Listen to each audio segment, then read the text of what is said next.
All right, guys, it's out. Time to talk about Sleight. NERDSoul.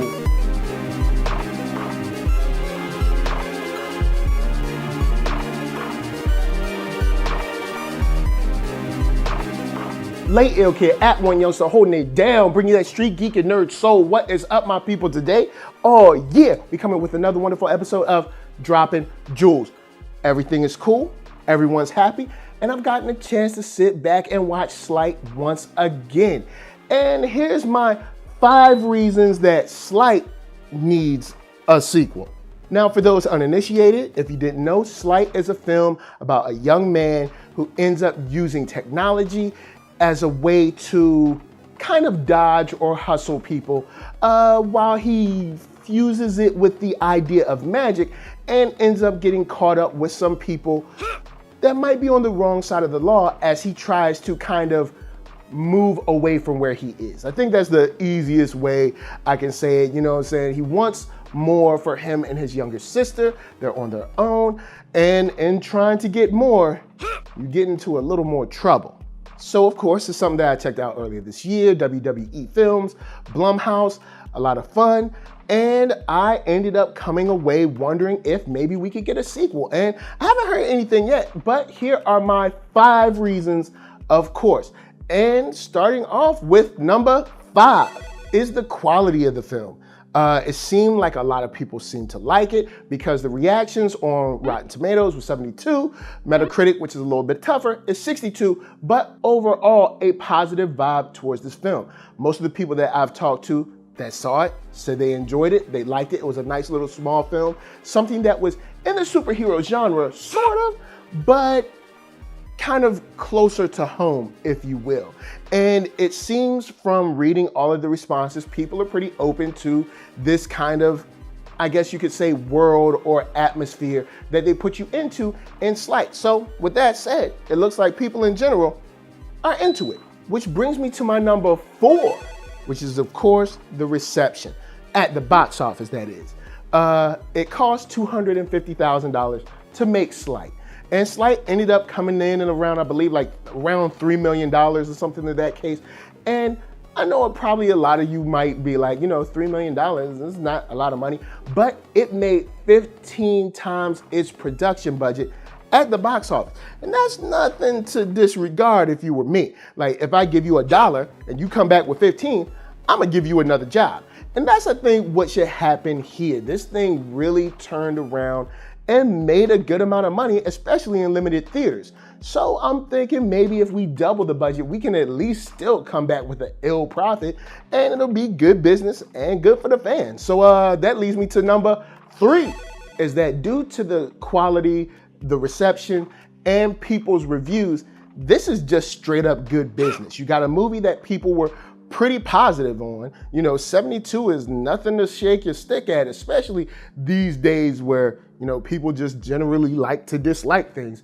And when you have something that turned over 15 times its production budget, it's just smart business, man. It doesn't take a calculator to figure that one out. So that one pretty much kind of sells itself, which leads me to my number 2, and that's the longevity that I think that this property could have.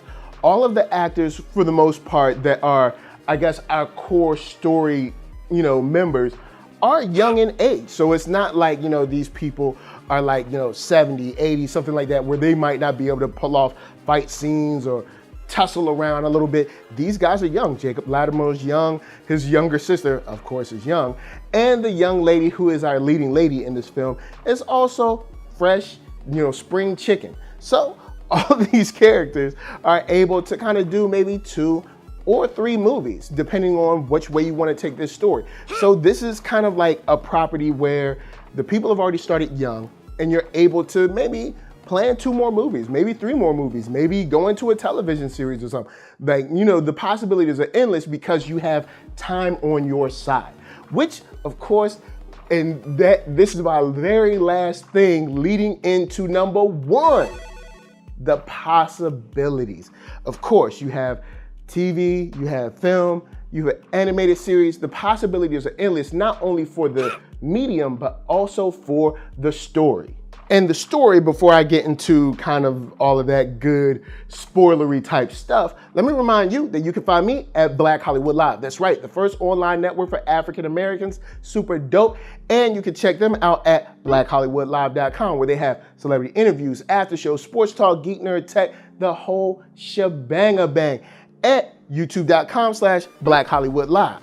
So I'm pretty sure you guys already have your own idea. Holla at me, I'ma holla at you down in them comments. Let me know what you think they could do next. For me, what I think they could do next is show Sleight, or show, of course, our young character in a different light, not fighting against, say, a gangster or something like that, but see him start to do more, I guess, on the magic side, or his, sleight of hand, if you will, and also show him helping people, using his technique to maybe help people on the low end, on the street level, in a Spider-Man type sense. Now, of course, he's not web slinging through the city, but I would like to see him, of course, use it as a dodge or a hustle like he did before, kind of like, making money from here to there, because you need that cheese. But just because you're getting that money don't mean you can't help people either. You can get money, doing your magic, and you can, help people out from time to time using your electromagnetic powers. I'd also like to see those powers progress and also kind of diversify. At this time, we know he has like one of the batteries in his arm, or one of the, cathodes in his arm, whatever it is. You know what I'm saying? But I would like to see maybe him have two in both, shoulder blades or something like that. That would be real cool, to be able to use both hands and maybe play with electromagnets or whatever, or magnetivity or electrotricity, whatever it is. All those words I made up, you can play with that and more. I like to see him maybe generate like force fields and other cool stuff that you can do when you have the larger power bank, and maybe tying it into his body even further. Or maybe see how that is dope, but also detrimental to his body. So of course, we'll see how they do, because when it comes to this character, I think there's a lot of room for expansion. So guys, holla at me down in the comments below, and I gotta bounce and tell you to hit up ThatNERDSoul.com. That's right, check me out right there. All my videos from the oldest, newest, latest, greatest, and all that. Then hit up shop.thatnerdsoul.com and pick yourself up a t-shirt, player.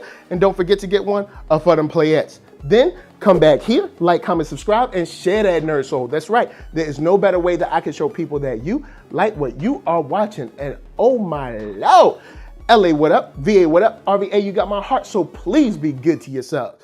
Be good to each other. And of course, remember, it's all about how far you're gonna go to prove that magic is real.